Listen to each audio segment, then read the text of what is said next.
성경에서 말하는 죽음은 세 가지 종류가 있습니다. 첫 번째는 우리 몸이 죽는 겁니다. 몸이 죽는 거. 두 번째는 우리 영혼이 죽는 겁니다. 영적인 죽음. 세 번째는 영원히 죽는 겁니다. 이거 지옥 형벌입니다. 죽음의 종류는 다르지만 이 세 가지 종류의 죽음이 오게 만든 원인은 딱 하나입니다. 죄입니다. 하나님 말씀을 거역하고 불순종한 죄가 이 특별하게 지음을 받은 인간들에게 세 가지 종류의 죽음이 쏟아져 내리게 만들었던 겁니다. 창세기 2장에 보면 이 선악을 알게 하는 나무의 열매를 먹으면 네가 반드시 죽으리라 했는데 성경에 보면 아담과 하와가 거의 1000년을 삽니다. 그러면 선악과 따먹고 반드시 죽게 되리라라고 했을 때에 아담과 하와가 하나님 말씀을 어기고 죄를 지었을 때에 아담과 하와에게 즉각적으로 오게 된 죽음이 뭐냐? 육체적인 죽음이 아니라 영적인 죽음이었어요. 하나님과 관계가 떨어져 버리는 거예요. 하나님이 찾아왔을 때 아담과 하와는 부끄러워서 나무 그늘에 숨었습니다. 하나님께 나갈 수가 없게 됐어요. 결국은 에덴 동산에서 쫓겨나게 됩니다. 그런 죽은 영혼 갖고 있던 사람은 필연적으로 영원히 죽을 수밖에 없습니다. 죄의 심판을 받게 될 수밖에 없죠. 그런데 그 죽은 영혼이 살아나는 길을 열어놓으셨어요. 하나님께서 하나님 대신 예수님을 사람으로 이 땅에 보내서 죄인이 받아야 될 죽음의 형벌을 십자가에서 대신 치르셨어요. 그리고 그 예수를 나의 주인, 구원자, 그리고 하나님의 아들로 믿는 사람들에게는 하나님의 영, 처음에 아담의 코에 들어갔던 하나님의 호흡, 하나님의 영, 성령 하나님이 그 죽은 영혼 속에 쏙 들어와요. 그래서 죽은 영혼을 살려냅니다. 이게 거듭났다 혹은 중생했다, 다시 태어났다라는 의미입니다. 영혼이 살아났기 때문에 영으로 계신 하나님과 교제하고 동행하고 함께 살게 되는 신비한 삶을 시작할 수 있게 된 겁니다. 자, 이 자리에 있는 우리들은 일단 모두 다 예수를 믿는다고 하는 첫 번째 전제 조건은 통과한 걸로 봅시다. 그럼 우리가 예수를 믿게 되면 우리 영혼이 살아납니다. 근데 여기에서 바로 문제가 터진 거예요. 여기에서. 우리가 육체가 살아있으면 육체를 건강하게 만들어야 육체적인 삶을 행복하고 그리고 평온하게 살 수 있을 겁니다. 동일한 의미로 우리가 영이 살아났다 한다면 우리의 영혼이 강해지고 성장하고 자라나야 영적인 삶을 능력 있게 살고 풍성하게 살 수 있을 겁니다. 만약 하나님이 있다면 마귀도 악령들, 귀신들도 반드시 있습니다. 우리가 믿는 살아계시고 존재하신다고 믿는 하나님이 마귀가 있다, 귀신이 있다라고 말씀하기 때문에 그렇습니다. 마귀는 세상이라는 이 시스템을 이용해서 성도들이 영적으로 자라고 믿음이 성장하고 강해지는 걸 놔두지를 않습니다. 우리의 영혼을 죽이고 믿음이 무너지게 만들고 신앙이 약해지게 만들어서 하나님 은혜 안에서 떨어져 나가게 그렇게 만듭니다. 그래서 우리가 앞으로 몇 주간 동안 우리가 영적으로 강하고 믿음이 자라지 못하게 만드는 방해 요소들이 대체 어떤 것들이 있는가, 그리고 그런 것들이 있다고 한다면 어떻게 해야 그것들을 극복하고 우리 믿음이 자라고 영적으로 성장할 수 있겠는가 하는 것을 살펴보고 있는 중입니다. 우리가 우리나라 역사 속에서 충신하면 떠오르는 몇몇 사람들이 있습니다. 그 중에 한 사람이 고려시대의 마지막 충신으로 알려진 정몽주 선생입니다. 이성계와 삼봉 정도전 중심으로 한 신진 세력들이 고려를 뒤집어 엎어버리고 새로운 나라를 세워야 되겠다, 이런 생각을 갖고 있습니다. 근데 정몽주 선생은 고려를 뒤집어 엎는 건 반대고 고려를 새롭게 해서 새로운 나라처럼 가자, 이런 입장을 갖고 있는 게 정몽주 선생이었습니다. 그러니까 정도전하고 생각이 안 맞아요. 정몽주와 정도전은 같은 선생이었던 이색 선생님 밑에서 동문수학했던 동문들이에요. 그래서 살살 꼬십니다, 정도전이. 그러니까 정몽주 선생께서 시조를 하나 읊어요. 그러면서 그 회의에 따라가지 않을 뜻을 굽히죠. 우리 국어교과서에도 나왔던 시조입니다. 까마귀 싸우는 고래 백로야 가지 마라. 성낸 까마귀 흰빛을 세울세라. 청강의 조이 씻은 몸을 더럽힐까 하노라. 이 시조예요.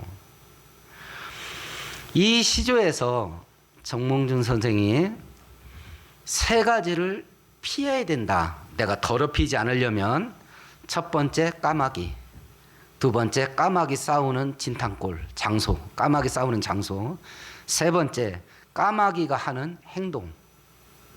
이 세 개를 피해야 된다. 오늘 읽었던 시편 1편 1절부터 6절에서 말하는 것, 우리가 복된 사람이 되고 영적인 열매를 풍성하게 맺으면서 살게 되려면 똑같습니다. 이 세 개를 피해야 됩니다.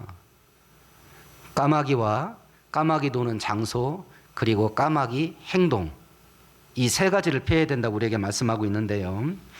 우리가 오늘 성경을 살펴보면서 내가 나의 삶의 주변 환경이 내 믿음을 강하게 하고 신앙이 성장하게 만들어주고 있는가, 아니면 믿음이 무너지고 신앙이 약해지게 만들고 있는가 하는 것을 잘 분별해서 우리의 믿음이 강해지는 복된 길 걸어가는 우리 모두가 되기를 축원드리겠습니다.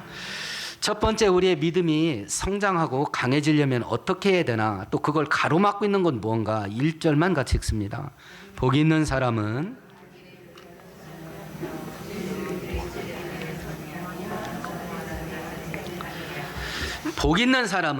악인들, 죄인들, 오만한 자들 가까이 안 한다. 가까이 안 한다. 우리의 믿음이 자라고 영이 강해지려면 그렇게 하지 못하게 만드는 까마귀를 피해야 된다. 사람을 피해야 된다. 사람 조심해야 된다. 사람. 엊그제 중앙일보를 보는데 특수장례사라고 하는 직업이 있습니다. 특수장례사. 연고가 아무도 없이 죽은 시체, 연고가 없는데 사고만 나서 뭐 불에 타 죽든지, 아니면 강도당해서 죽든지, 아니면 고독사한 노인들, 아무도 치워줄 사람이 없어. 그러면 이런 시체가 깔끔하겠어요? 험하겠어요? 험악하죠. 이런 시체가 험악할 거 아니겠습니까? 막 칼에 찔려 죽고 또 막 부글부글 막 구더기 끓고 있고, 이런 시체들을 치워야 되니까. 기자가 근데 30대에 이 직업을 갖고 있는 사람이 30대 총각이에요. 그러니까 청년 이 직업 문제, 취업 문제 취재하면서 이 직업이 나온 거예요. 안 무섭습니까? 물어봤어요. 그런 시체 치우려면 안 무섭냐고. 처음에는 막 손이 달달달달 떨렸답니다. 처음에는. 근데 나중에는 자기가 깨닫게 된 게, 죽은 사람은 자기에게 아무것도 할 수 없다는 걸 알게 됐대. 그게 마음이 편해졌대요. 진짜 무서운 건 살아있는 사람입니다. 그러더라고. 진짜 무서운 건 살아있는 사람이래. 진짜 무서운 건. 험하게 썩은 시체는 자기한테 아무것도 못한대. 진짜 무서운 건 살아있는 사람입니다. 지금 성경이 그걸 말합니다. 너의 신앙이 무너지게 만들고 너가 영적으로 자라지 못하게 만드는 사람을 피해야 된다. 피해야 된다. 이런 사람들이 조직폭력배, 양아치, 깡패, 이런 사람들이 아닐 수 있습니다. 이런 사람들이 세상적으로 볼 때는 착한 사람일 수 있습니다. 선한 사람일 수 있습니다. 그 사람들하고 같이 있으면 재밌어서 시간 가는 줄을 모르겠어. 나를 얼마나 재밌게 하는지. 심지어는 돈도 벌게 합니다. 근데 그 사람하고 함께 있으면 내 믿음이 자라질 않아. 내 신앙이 강해지지가 않아. 하나님에게서 점점 멀어져야 돼. 하나님이 기뻐하는 일을 하지 못하게 돼. 이러면 어떻게 해야 되나? 그 사람하고 있으면 재밌어 죽을 것 같아. 막 심지어는 돈도 벌어. 그런데 내 믿음이 자라지를 못해. 하나님께 쏟아부어야 될 시간, 관심, 돈, 열심, 그게 그쪽으로 확 쏠려버려. 그럼 어떻게 해야 되나? 이걸 잘라내는 대가를 지불할 수 있겠나? 그 사람하고 있으면 그렇게 재밌는데, 심지어는 돈도 버는데 막 행복해 죽을 것 같아. 근데 영적으로는 내가 죽어. 내 믿음이 흔들리고 무너져. 그러면 그 사람을 대체 어떻게 해야 되는가? 성경은 가까이 하지 마라. 심지어는 신앙과 상관없는 정몽준 선생도 까마귀 있는데 가면 안 된다. 그럼 네가 더러워진다. 이렇게 말하는데 우리가 이 대가를 지불할 수 있겠나? 우리도 그렇지만 지금은 우리 자녀들에게 정말 살벌한 시대가 됐습니다. 우리 자녀들에게. 지금은요, 제 기준이 없어졌어요. 하나님께서 아담이 죄를 짓고요, 온 피조 세계가 죄의 영향력 아래 사로잡히게 됐습니다. 그럼에도 불구하고 하나님이 창조하신 세계니까 죄가 폭발하지 못하게 죄를 억제해주는, 죄가 브레이크 터진 버스처럼 내리막길 달려가지 못하게 죄를 억제해주는 브레이크를 만들어 주셨어요. 그 기능을 하는 게 세 가지입니다. 첫 번째가 양심이야. 이거 찝찝해. 양심이야. 두 번째가 윤리와 도덕이에요. 세 번째가 국가의 법입니다. 근데 지금 전 세계 돌아가는 형태가 양심은 사라진 지 벌써 오래됐고, 학교에서 윤리와 도덕을 안 가르쳐. 윤리와 도덕도 없어요. 국가의 법이요, 하나님께서 징그럽게 여기는 가증한 죄를 합법화시키느라고 눈에 불을 켜고 달라들어. 그 가장 대표적인 게 차별금지법이야. 동성애 통고법이고. 그리고 간통죄 폐지. 아니, 다 큰 어른들이 지들끼리 맞맞아서 음행한 걸 그게 뭐가 죄야? 이래버려. 간통죄 폐지된 그 첫 해에 인터넷에서 유부남, 유부녀 서로 소개팅 시켜주는 사이트에 회원가입이 폭주했다잖아요. 국가가 법을 만드는데 죄를 자꾸 지라고 부추기는 법을 만들어. 이 세 가지가 다 사라졌어요. 이걸 우리 자녀들은 어려서부터 이 환경 속에 자라는 거야. 그러니까 죄의식이 없어. 거기다가 국가 지도자라는 정치인들은 나와가지고 우리가 뻔뻔스런 그런 죄를 짓고, 이게 뭐가 죄라고 그래 이래버리네, 방송에서. 그러니까 백성들이 이제 죄의식이 사라졌어요. 우리 애들도 완전히 없어져 버렸습니다. 지금 우리 아이들이 죄를 짓고 있지 않을 수 있습니다. 그런데 그 아이들 마음속에 이게 뭐가 죄야, 남들 다 하는데, 이러고 있습니다. 환경만 마련되면 하나님께서 가증하게 여기는 죄를 우리 아이들은 아무렇지도 않게 할 수 있는 그런 환경에 살고 있습니다. 이번 주 뉴스 여러분 보셨는지 모르겠네요. 고등학교 3학년 여자아이가 몇 년 동안 한 아이를 괴롭혔어요. 그리고 며칠 전에 그 아이 집에 찾아가서 그 아이를 자기 집에서 죽였어요. 그리고 112에 신고해서 자수를 했습니다. 자수하면서 한 말이 대박이야. 자기가 친구를 죽였대요. 나 고3인데 징역 5년 이상 안 나오죠? 이랬대. 5년 이상 안 나오죠? 전과자가 되면 직장에 취직도 못하고 아르바이트도 못하나요? 이렇게 물어봤다는 거예요. 경찰한테. 사람 죽여놓고. 무서운 시대에 살고 있어요. 지금 진짜 최고 무서운 건 살아있는 사람입니다. 살아있는 사람이에요. 그래서 오늘 성경은 네가 믿음이 강해지고 영적으로 자라고 성숙하려면 그렇게 되지 못하게 만드는 사람을 떠나야 된다. 까마귀를 잘라내야 된다. 까마귀를. 여기서 우리가 말하는 것은 아예 상종도 말하라. 내가 사업하는데 딱 거래처가 생겼는데 저 사람이 예수 안 믿어. 그럼 딱 이거 하라 소리가 아닙니다. 내가 영향을 받으면 안 돼. 저 사람에게 내가 물들면 안 돼. 물들면 안 돼. 영향을 안 받으면 됩니다. 그 사람의 사고방식, 그 사람의 삶의 행동들, 그 사람의 습관, 그 사람의 삶의 방식, 내가 안 따라가면 돼. 안 따라가면 돼. 근데 내가 물들어. 그쪽이 갑이고 내가 을이야. 딸려가야 돼. 하자는 대로 해야 돼. 이러면 잘라야 돼. 근데 내 매출액의 50% 이상을 그 사람이 커버해 준다. 이거 정리할 수 있겠나? 이걸 할 수 있겠나? 성경은 하라는데 내 인생 속에서 가장 중요한 게 하나님이고, 하나님이 계시다가 너의 천국과 지옥이 반드시 있다. 그리고 내가 이 땅 사는 100년은 거꾸로 매달아놔도 100년은 그냥 지나간다. 내가 돈 벌을 수 있고 돈 못 벌 수 있는데 내가 천국에 들어가지 못하게 하는 일은 목이 달아나도 나 안 한다. 이게 있지 않고서야 이 까마귀를 정리할 수 있겠나? 이걸.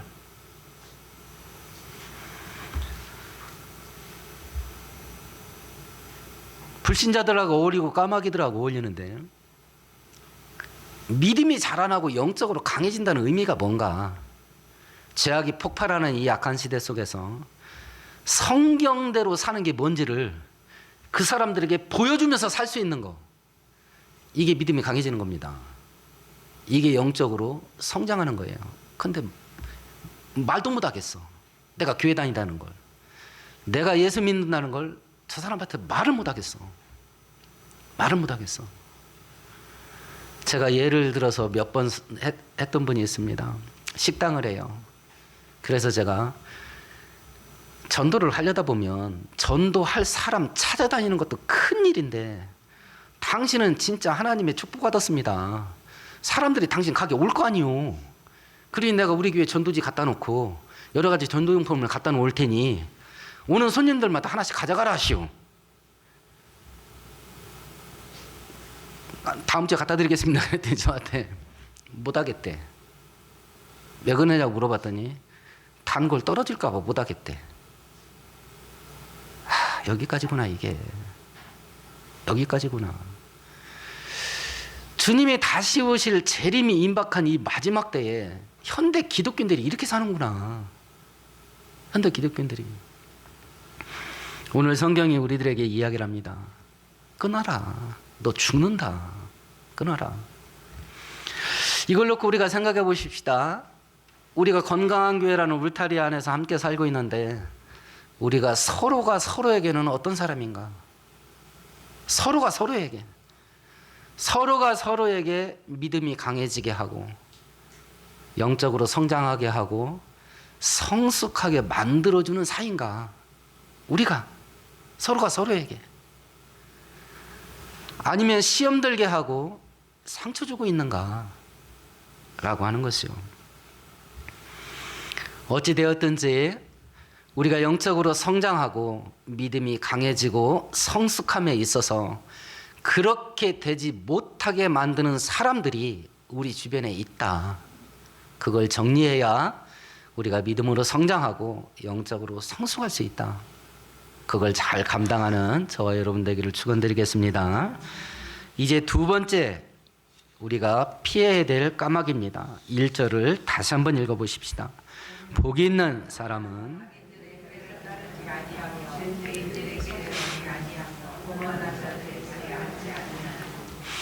오만한 자의 자리에 뭉개고 앉아있지 않는다. 내 믿음이 무너지게 하고 하나님과 멀어지게 만들고 신앙이 붕괴되게 만드는 그런 자리, 그런 장소에 안 간다. 그런 장소를 피해야 된다. 장소를. 우리의 신앙과 믿음이 무너지게 하는 장소가 있다. 내가 올 1년 동안 아니면 한 달 동안 짧게 일주일 지나는 가운데서 내가 출입했던 장소 가운데 이런 데가 있지 않는가? 이런 데가 있지 않는가? 한번 살펴보는 것이요.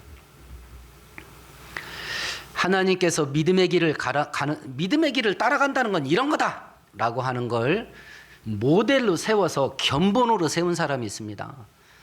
믿음의 조상이라고 알려져 있는 아브라함이죠. 우리 성경 한 구절 찾아보십시다. 창세기 12장입니다.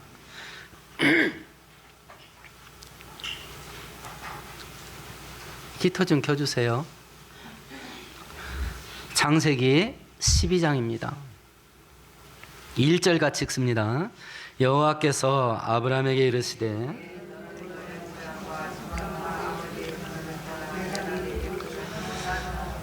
하나님께서 나를 믿는 믿음의 길을 나와 함께 가자. 내가 너에게 축복을 주마 하고 아브라함의 손을 잡고 떠나기 시작합니다. 아브라함이 믿음의 길을 걸어가는데 첫 번째 요구한 게 똑같은 거야. 사람을 떠나라. 사람을. 두 번째, 장소를 떠나라. 장소. 아브라함이 떠나야 될 사람이 누굽니까? 친척입니다. 가족입니다. 아버지입니다. 두 번째는 장소를 피해라. 너의 본토를 떠나라. 나의 고향입니다. 자기 나라입니다. 아버지 집입니다. 여기를 떠나라는 거예요. 갈대아 우르는 우상숭배 고대 시대의 우상숭배 발원지입니다. 특별히 초생달신 월신을 섬겼던 발원지예요. 전부 다 그 죄 짓는 장소에서 그 죄 짓는 행위를 하는 사람들이 막 드글드글합니다. 그 사람들이 있는 곳, 그 사람들이 있는 장소 떠나라. 그래야 제대로 된 믿음의 길을 갈 수 있다. 제대로 된 믿음의 길. 혹시 주일마다 교회에 오지 못하게 하는 사람이 주변에 있습니까? 고민 한번 해보세요. 고민 한번 해보시라고. 신앙생활 제대로 하지 못하게 하는 사람이 있습니까? 그렇게 하지 못하게 만드는 장소에 내가 지금 출입하고 있습니까? 17살 된 요셉이요, 아버지 야곱의 편애를 받습니다. 형들이 시기 질투해서 애굽의 노예로 팔아버립니다. 애굽 황제의 경호실장이 요셉을 노예로 삽니다. 근데 이게 얼마나 똑똑한지 돈 굴리는 게 막 거의 신의 손이야. 주인님, 내년에 양파 심지요. 그럼 양파 대박이야. 주인님, 보리를 심었으면 좋겠어요. 그럼 보리가 대박이야. 그러니까 주인이 아예 야, 나하고 상의하지 마. 네가 알아서 해. 하고 전 재산을 맡겨버렸어요. 근데 또 인물 좋습니다. 그러니까 주인마님이 자꾸 유혹합니다. 바람피자고. 그랬을 때 요셉이 어떻게 했냐면 그 여인이 그 옷을 잡고 가로되 나와 동침하자 하니 요셉이 자기 옷을 그 손에 버려두고 도망하여 나가더라. 첫 번째, 유혹하는 사람을 피합니다. 두 번째, 유혹받는 그 장소를 피해 도망갑니다. 이 두 가지는 공통점이야. 내가 믿음의 길을 가지 못하게 하는 까마귀 같은 사람, 까마귀들이 드글드글 모여있는 장소, 이 두 개를 피해야 된다. 안 그러면 믿음 못 자란다. 영적으로 강해지지 못한다. 이걸 우리들에게 계속 이야기를 하는 것이요. 내가 출입하는 장소가 죄 짓는 장소가 아닐 수 있습니다. 이게 죄인이냐 악인이냐 죄 짓는 장소냐 아니냐 이렇게 따지면 이 골치 아파요. 내가 그 사람과 어울려서 믿음이 자라고 하나님께 가까이 가지 못하고 뭐 이런 일을 만들어내는 게 중요한 거지, 그 사람이 악인이냐 선이냐 이거 얘기하는 게 아닙니다. 죄를 만들어내는 장소, 뭐 도박판, 뭐 이렇게 뭐 집단 깡패들끼리 모여서 쌈질하는 장소, 뭐 이런 게 아닐 수도 있습니다. 그곳에 가면 재밌습니다. 내가 스트레스를 풀 수 있는 곳이 있을 수 있습니다. 죄 짓는 곳이 아닙니다. 그런데 내 믿음이 자라게는 못합니다. 내가 하나님께 가까이 하고 나의 신앙이 성숙하게 만드는 곳은 아닙니다. 그러면 정리하는 겁니다. 그러면 이걸 놓고 우리가 생각해 보십시다. 우리 건강한 교회가 어떤 장소여야 되겠는가? 이 장소가 여기에 드나드는 사람들에게 눈에 보이지 않는 하나님이 살아있다는 것을 체험시켜주고 경험시켜주는 장소가 되고 있는가? 우리 교회는 여기 드나드는 사람들에게 믿음이 자라게 하고 영적으로 성장하게 만들어주는 곳인가? 우리 교회는 여기에 드나드는 사람에게 하나님의 은혜를 받게 만들어서 하나님을 믿고 산다는 게 이렇게 즐겁고 행복한 일인가? 이 말이 막 절로 나오게 만들어주는 그런 곳인가? 우리 교회는 만일 그런 곳이 되고 있지 못하고 한다면 하나님은 살아계신데 뭐가 잘못된 거냐 이거? 뭐가 잘못된 거냐? 우리가 출입하는 장소, 그 장소를 잘 분별하셔요. 내가 하나님께 가까이 가고 내 믿음이 자라게 하고 영적으로 내가 성숙하게 만드는 곳인지, 그렇지 못한 곳이라면 놓고 기도해 보세요. 놓고 기도해 보세요. 우리가 신앙이 자라지 못하게 하고 영적으로 성장하지 못하게 만드는 세 번째 이유가 1절에 있습니다. 다시 한번 읽습니다. 복 있는 사람은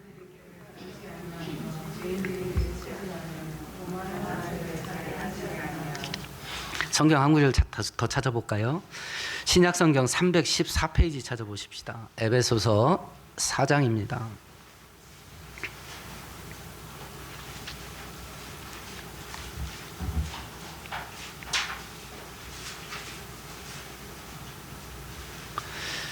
22절에서 24절까지 같이 읽습니다. 너희는 유혹의 욕심을 따라 썩어져가는 구습을 따르는 옛사람을 벗어버리고 너희 심령이 새롭게 되어 하나님을 따라 의와 진리의 거룩함으로. 시편 1편 1절에 보면 악인들의 꾀를 따르고 죄인들의 길에 서고 오만한 자리에 앉고, 전부 다 동사예요. 까마귀 행동. 까마귀가 하는 행동 따라가지 마라. 까마귀가 하는 행동. 그걸 에베소서 4장 22절은 너희의 유혹의 욕심을 따라 썩어져가는 구습을 따르는 옛사람을 벗어버려라. 예수 믿기 전에 했던 썩어져가는 옛날 행동 방식, 옛날 습관들, 그거 벗어라. 까마귀 행동. 그거 반복하지 마라. 그거 반복하지 마라. 그 행동들이요, 우리가 말하는 국가의 형법, 법에 저촉되는 일이 아닐 수 있습니다. 우리가 하는 까마귀 행동들이 재밌는 일이야 그냥. 심지어 돈도 벌어. 스트레스 푸는 일이야. 근데 영이 자라질 않아. 믿음이 성장하지 않아. 그러니까 가면을 쓰고 있단 말입니다. 교묘하게. 악한 짓 같지가 않아. 심지어는 내가 재밌어. 스트레스도 풀려. 돈도 벌어. 근데 내 믿음은 죽여. 이런 일들이 질비하단 말입니다. 전에도 한번 말씀드린 적이 있어요. 제 선배 목사님이 사업을 하다가 늦게 신학교에 와서 목사가 됐습니다. 자기의 소명은 어려서부터 왔어요. 근데 자기는 그게 싫은 거야, 목사가 되는 게. 그래서 계속 장사를 하고 사업도 해. 근데 또 계속 망하네요. 그러다가 본인이 결국 하나님께 항복하고 신학교에 가기로 결심을 했어요. 그날 만 24시간을 뒷방에 들어가서 엉엉 울더랍니다. 하루를 꼬박 울었대. 하루를. 그래서 사모님이 회개하는 줄 알았대. 잘못했다고. 그게 다 울고 나서 왜 울었냐 했더니 이제 신학교 가면 그 재밌는 걸 못해서 어떻게 억울해서 울었다 하더라고. 그분이 만능 스포츠맨이거든요. 운동 막 종목 가릴 것도 없이 잘해. 그리고 잡기에 능해. 막 그 당구, 뭐 장기, 바둑, 뭐 화투, 카드, 뭐 이런 것도 잘해. 그러니까 막 이제 신학교 가면 그 재밌는 걸 못 하잖아요. 그 재밌는 걸. 그래서 엉엉 울었다 가더라고. 그래서 울었대. 그래서 까마귀 행동이 죄된 것이 아닐 수 있어요. 그런데 내 믿음을 죽여. 나의 영이 자라지를 못하게 만들어. 심지어는 하나님과 점점 멀어지게 만들어. 까마귀 행동이. 죄된 것이 아닐 수 있단 말입니다. 그걸 벗어야 된다. 그걸 벗어야 된다. 그걸. 잠언 26장에 이런 말이 있습니다. 개가 그 토한 것을 도로 먹는 것 같이 미련한 자는 그 미련한 것을 거듭 반복하느니라. 그걸 계속 한대. 그걸. 자기 영이 죽어. 믿음이 자라질 못해. 하나님께 가까이 가질 못해. 그걸 막 계속 한다는 거예요. 그래서 성경은 미련한 자라 그래요. 미련한 자. 어리석은 자. 진짜 예수를 만나게 되고 진짜 신앙의 길을 가게 되면 까마귀 행동을 떠나요. 과거에 한 3, 40년 전에 논산 가보신 분이 있는지 모르겠네요. 로타리 쪽에 군청 읍사무소가 있고 그 맞은편에 논산 중앙교회가 있고 그 옆에 논산 경찰서가 있었어요. 오래전에. 지금은 연무대 쪽에 있지만 논산 중앙교회가 과거에는 부여가는 다리 그 근처에 있었어요. 거기 교회 담임 목사님 하다가 은퇴하신 목사님이 그래요. 자기 거기서 그 옛날 논산 중앙교회에서 목회할 때 동네 소문난 양아치가 있었다면 아주 상양아치래. 지 부모도 없대. 술 먹으면 명절 때 술 먹으면 병 깨가지고 가족들로 막 찌르고 막 이런데. 그러니까 동네에서 그 사람은 상종을 안 한다는 거예요. 그러니까 그런 식으로 살으니까 경찰서를 막 지집 드나들듯이 드나드는 거죠. 경찰서의 요주 인물이야. 감시 대상이야. 근데 하루는 이 사람이 자기를 찾아왔대요. 그래서 뭐 시꺼먼 거야. 막 오금이절인 거예요. 이런 양아치가 찾아오니까. 그 긴장 바짝 하고 있는데 목사님 저도 교회 다녀도 되겠습니까? 이러더라는 거예요. 그래서 다녀도 된다 그랬더니 다음날 새벽기도부터 오더래. 그래서 새벽기도 마치면 교회 마당을 쓸고 간다, 청소를 하고 간다는 거예요. 그렇게 계속 교회를 다닙니다. 이제 양아치 짓을 안 해. 그러니까 바로 옆에 논산 경찰서가 있으니까 형사 계장이 자기를 찾아왔대요. 아무개 여기 교회 다니냐? 그래서 다닌다 그랬더니 그놈이 그럴 놈이 아닌데 그러면서 가더래. 믿음과 신앙이 자라기 시작을 하면 까마귀 행동을 벗어요. 사람이 바뀝니다. 조선 말에 우리나라에 기독교가 전달이 되고 급속도로 부흥하기 시작을 했습니다. 조선 교회가 그 짧은 시간에 급속하게 부흥하게 되는 여러 가지 계기가 있습니다. 원인이. 그 중에 하나가 우리가 아는 것처럼 기적이에요. 막 병이 낫고 귀신이 쫓겨나게 되고 막 능력이 나타납니다. 그 중에가 하나가 뭐냐면 사람이 바뀐 거야. 교회만 가면 사람이 바뀌어. 까마귀 짓을 안 해. 그것이 교회가 급속도로 전파된 원인 중에 하나거든요. 사람이 바뀌어. 까마귀 짓을 안 한단 말입니다. 까마귀 짓을. 우리의 영이 자라지 못하게 하고 우리의 믿음이 성장하지 못하게 하는 까마귀 행동이 있는데 그걸 계속해. 지금 나한테 그게 있냐 없냐. 우리 애들이 기도는 하는데 스마트폰은 2-3시간은 만진다. 그럼 스마트폰 만지는 게 까마귀 행동이요.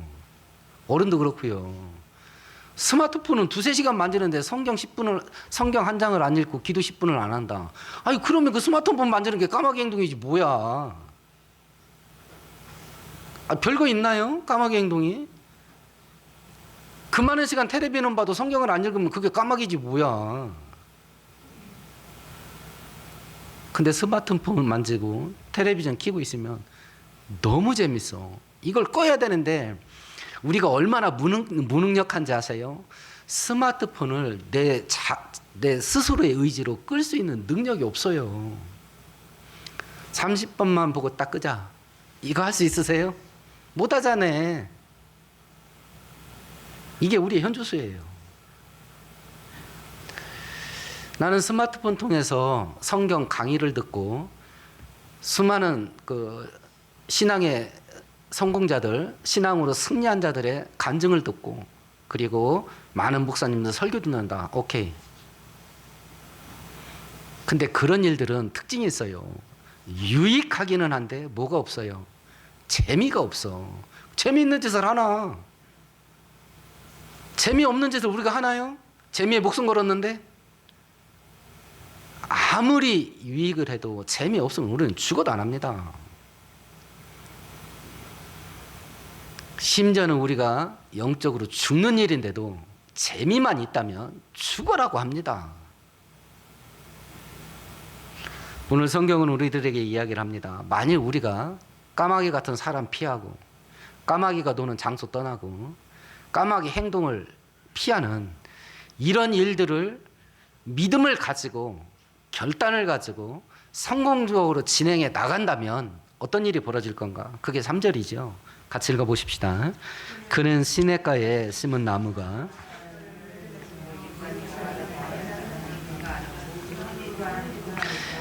그것만 할 수만 있다면 네 인생은 시냇가에 심겨진 나무가 같이 가뭄 안 탄다.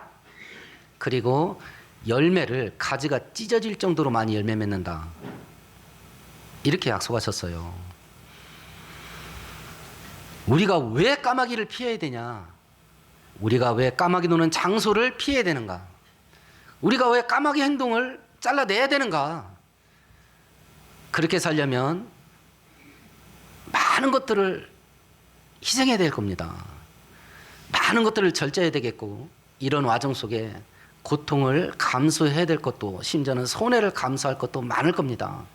결단을 내리고 나로 하여금 영적으로 죽게 만드는 저 거래처 사장을 끊어야 되겠다. 물질적인 피해를 감수해야 됩니다. 저는 이런 결단하는 사람 주변에서 많이 봤어요. 많이 봤습니다. 그 대가를 지불하면 왜 지불해야 되는가? 바로 그 대가를 지불하면 3절 같은 인생이 되기 때문에 그렇습니다. 하나님의 은혜로 하나님의 충만한 역사가 가지가 찢어질 정도로 열매를 맺게 될 거다. 그것 때문에 하는 겁니다. 겉보기에는 고달픔을 자초하는 일 같지만 그것이 내 인생을 복되게 하는 가장 빠른 길이에요. 하나님을 믿으세요. 하나님은 우리 아버지십니다. 좋은 것 주기를 기뻐하는 거예요. 그래서 하지 말라고 할 때는 그걸 안 하는 게 우리에게 복되기 때문에 그렇습니다. 하라고 할 때는 그걸 하는 게 우리에게 복되기 때문에 그렇습니다. 지금 까마귀 같은 사람 피해라. 까마귀 몰려있는 장소 떠나라. 까마귀들이 하는 행동을 끊어라. 그래야 영적으로 자라고 믿음이 성장하며 그럴 때에 하나님이 주신 은혜가 네 인생 속에 충만하게 열매 맺게 될 거다. 이걸 우리에게 약속하시는 겁니다. 오늘 성경을 살피시면서 생각하면서 우리 함께 통성으로 기도하십시다.